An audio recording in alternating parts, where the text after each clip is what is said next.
Ever find yourself just, holding a warm mug of tea and thinking about where it actually comes from, how it got to you? Mm. It's way more than just a nice drink, right? It's this huge global market, and it's changing in some really interesting ways. Absolutely. So today we're doing a deep dive. We're looking at the global tea market growth forecast for 2021 right through to 2033. We've got some fantastic data here from Cognitive Market Research. Great source. Yeah. And our mission, really, is to figure out where the tea market's really growing fastest. There are some surprises in here, insights you can, grasp straight away. Okay, so let's unpack this a bit. The overall global tea market, Yeah. it's really on a roll. Much bigger growth than you might think. That's spot on. If you look at the big picture, the market was worth, let's see, just under 14.7 billion US dollars back in 2021. Great. Then by 2025, it climbed to over 18.4 billion. But here's the kicker. It's projected to hit over $29.1 billion by 2033. Yeah, and that's underpinned by a really strong compound annual growth rate, the CAGR, of almost 5.9% just between 2025 and 2033. It's a significant global trend. Just think about that, nearly doubling in value in, 12 years? Yeah, It's incredible scale. it really is. And that really sets us up for looking at the regions because, like you said, not everywhere is brewing up growth at the same pace. Yes. Some places are really taking off, and this is where it gets really interesting, I think. The growth isn't uniform at all. Some regions are accelerating much faster, maybe places you wouldn't first expect. The research points this out clearly. Exactly. When we break it down regionally, Africa actually leads the pack. It's projected to have the highest NIA AGR, over 9.2%. 9%. Yep. Its market value started around, $264 million in 2021. It's expected to cross the $1 billion mark by 2033. That's almost a fourfold increase. Pretty much. Yeah. A huge jump in just over a decade. It really suggests, a rapid expansion in tea drinking there. And digging deeper within Africa, South Africa stands out globally. Get this, a CGR of nearly 9.84%. Wow. Yeah, its market is set to more than quadruple in that time frame, from about 103 million to over 426 million dollars. Incredible. And Nigeria is not far behind, really strong right there too, about 9.48% CGR. Again, almost a fourfold increase from roughly 38 million to 150 million dollars. It hints at, changing habits, growing economies. Okay, so Africa's leading the percentage growth. Right. But right behind it, you mentioned South America. Second highest regional CGR. That might surprise some people. It certainly might. South America comes in with a very strong 6.9% CGR. So the region's market, just over $1 billion in 2021, is projected to more than double, hitting over $2.2 billion by 2033. Doubling, okay. Yeah. And look at Argentina within that really remarkable growth, 7.4% CAGR. Again, more than doubling its market size from about $187 million to $430 million. Brazil, too, it's already a big market there, but still showing strong momentum. About 6.8% CAGR, taking it from roughly $406 million to $871 million. So almost doubling as well. So you have these really dynamic growth stories in Africa and South America, Yeah. outpacing a lot of the, let's say, traditional markets. It makes you wonder what's driving it. What kind of cultural shifts or economic changes could be fueling that sort of expansion there? That's the million-dollar question, isn't it? The source doesn't explicitly spell out all the socioeconomic drivers, but we can kind of infer some things. Right. In many parts of Africa and South America, you're seeing a growing middle class, more people moving to cities, disposable incomes rising. Makes sense. So as these economies develop, people have more money, more access, and maybe more interest in trying different kinds of drinks. Tea often fits that bill, seen as healthy, affordable, maybe. Plus, you likely have tea companies pushing harder into these markets, too. Marketing strategies, distribution improvements, that kind of thing. Okay, so moving on from those really high growth areas, let's talk about the traditional tea powerhouses. Asia Pacific, for instance, still the biggest market globally by far. Right, the giant. Yeah, absolutely. And it's still growing substantially. A solid 6.289% CAGR. It's projected to leap from nearly $5.9 billion in 2021 to over $12.2 billion by 2033. Still more than doubling. Exactly. China is dominant here, of course. A 6.491% CAGR, pushing its market from about $1.7 billion to over $3.6 billion. Huge numbers. But what's really interesting is India. Its percentage growth is actually a bit faster than China China's 7.161% CAGR. Oh, interesting. Yeah, seeing its market expand from around 797 million to over 1.8 billion by 2033. Also seeing strong growth in places like Singapore, 6.63% CAGR, and across Southeast Asia generally, about 6.8%.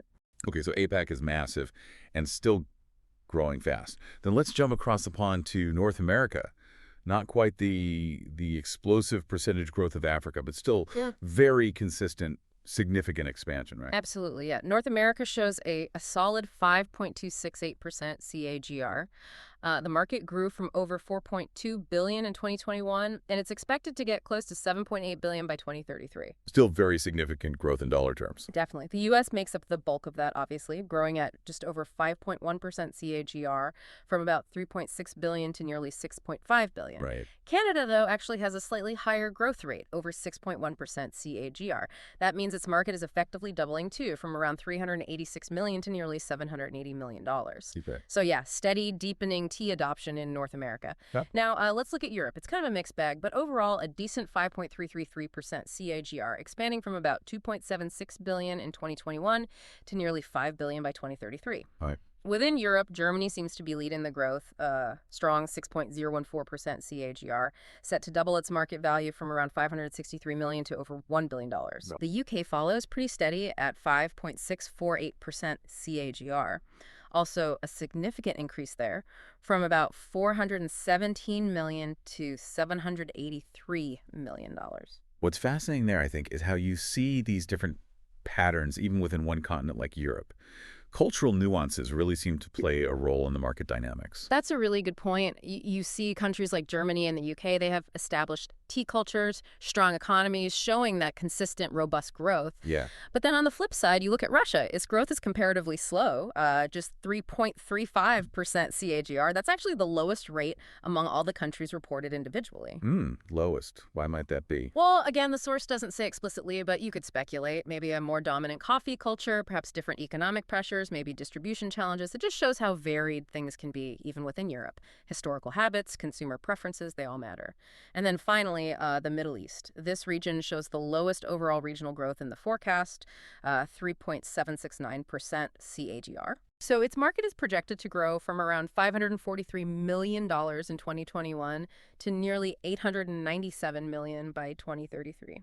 Not insignificant growth, but slower than elsewhere. Right, slower pace. Yeah. Key players there, like Saudi Arabia, Turkey, the UAE, all showing moderate growth rates between maybe 3.8 and 4.5%. Egypt, though, is notably low within the region, around 3.3% TAGR, similar to Russia's rate. So, again, highlights that not every single market is booming. Okay, so we've covered a lot of ground, a lot of numbers. What does this all boil down to for, someone listening who's curious about these global trends? Well, the main takeaway is pretty clear, I think. The global tea market. Definitely growing, expanding significantly around the world. That's the headline. Right. But the stories within that are really different depending on where you look. Yes, the big traditional markets like Asia Pacific are still growing a lot, but it's these maybe less expected markets in Africa and South America that are showing incredible speed, really leading in terms of percentage growth. So the regional picture is key. Exactly. Understanding those specific regional patterns gives you a much, much richer understanding than just looking at that global average figure we started with. Which raises a really interesting final thought, doesn't it? Yeah. As tea drinking shifts and expands so quickly in these new high-growth regions, how is that going to change things globally? How might tea production change? Yeah. Or distribution, even the kinds of teas, the flavor profiles people want? How might all that evolve to meet these really dynamic demands over the next decade or so? What sort of new innovations or maybe even comebacks of traditional styles might we see in the world of tea as its global journey continues? Something to think about.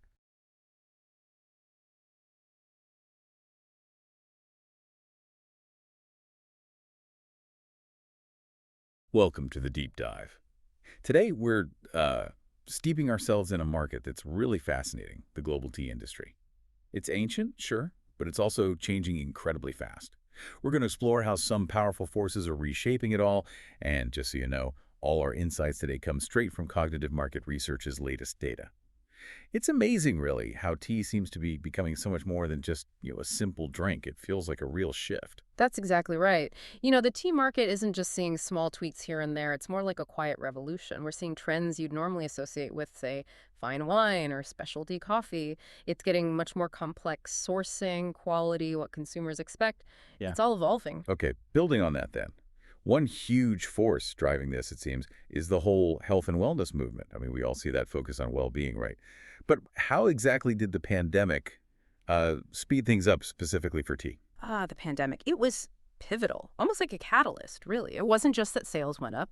It fundamentally changed how people saw tea. It became a tool for self-care, for actual functional well-being. People were looking for comfort, yes, but also health support. So they gravitated towards these wellness teas, ones with functional ingredients. We saw this big surge in demand for specific benefits, like boosting immunity with turmeric or ginger, or peppermint for digestion, chamomile for stress relief. Tea basically became part of a daily health routine for many.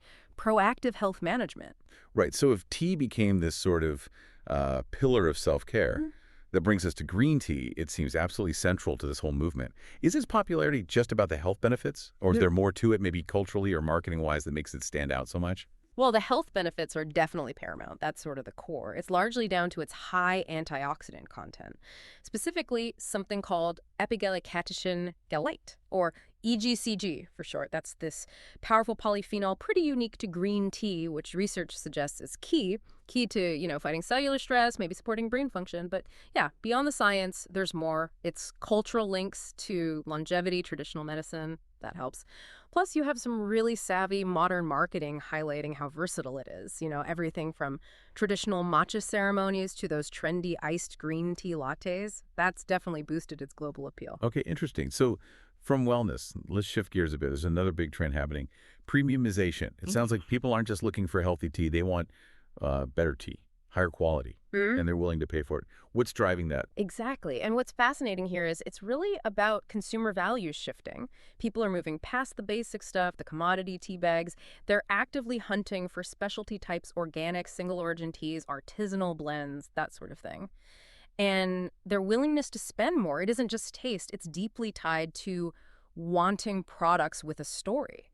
Things like ethical sourcing, sustainability, really unique flavor profiles. It mirrors that bigger societal move towards conscious consumption, where the story behind the cup matters just as much as what's in it. That makes a lot of sense. And we are seeing proof of this, right? Like more boutique tea shops popping up, those innovative cold brew teas. But what about the big established brands? The household names, Twinings, Harney & Sons, Tea Forte, the Republic of Tea. Yeah. How are they handling this premium push? Are they just adapting or launching totally new things? Oh, they're absolutely leading the charge in many ways. They're adapting and innovating strategically. These big players aren't just watching from the sidelines. No, they're actively investing, pouring money into higher-end product lines. They're sourcing rare single-origin leaves, developing really sophisticated blends, and making a big deal about their own ethical sourcing programs. A lot of them are launching luxury collections or cold brew concentrates, even beautiful gift sets aimed right at that discerning, premium-seeking customer. They're expanding their portfolios, basically, to capture both ends of the market. Okay, so lots of opportunity brewing, clearly. But it's not all smooth sailing, is it? Cognitive market research points to price volatility as a major challenge. You mentioned weather and labor costs earlier. How do these unpredictable factors really shake up the market for the people growing and selling the tea? Right, and the key question is, how do you manage that kind of instability? It's tough. You have unpredictable weather, think droughts, or way too much rain in key tea growing areas. That can just slash yields dramatically. At the same time, you've got fluctuating labor costs and these global transport bottlenecks. Remember how bad things got during the pandemic. All these things add layers of complexity to the supply chain.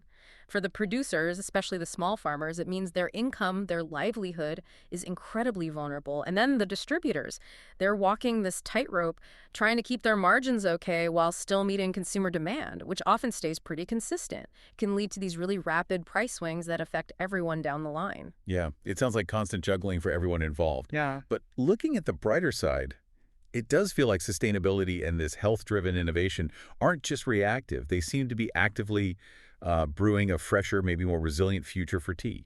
They absolutely are. The industry is seeing this incredible surge in innovation, and it's driven by both health awareness and environmental concerns. You've got functional and adaptogenic blends really taking off with wellness crowds. Think infusions with CBD or nootropics. Those are compounds meant to boost brain function, or even more specialized turmeric blends. Hmm. At the same time, for the tea connoisseurs, you have premium aged teas like poo. Oh, poo, right, the Yeah, fermented kind. exactly. Celebrated for that unique earthy flavor, sometimes aged for decades, like a fine wine. That and rare single origin teas are really capturing attention globally. It shows the depth and complexity the tea world offers. And alongside that, you've got this undeniable push for sustainability. It's huge. Consumers are demanding it, pushing for biodegradable tea bags, for wider use of regenerative agriculture, and a real industry focus on carbon neutral supply chains. It's about making sure tea production is, well, as green as the leaves themselves. And then, fitting our fast paced, health conscious lives, there's the ready to drink RTD tea segment. That's booming, especially the low sugar options, ones with probiotics, even fizzy formats. Really convenient.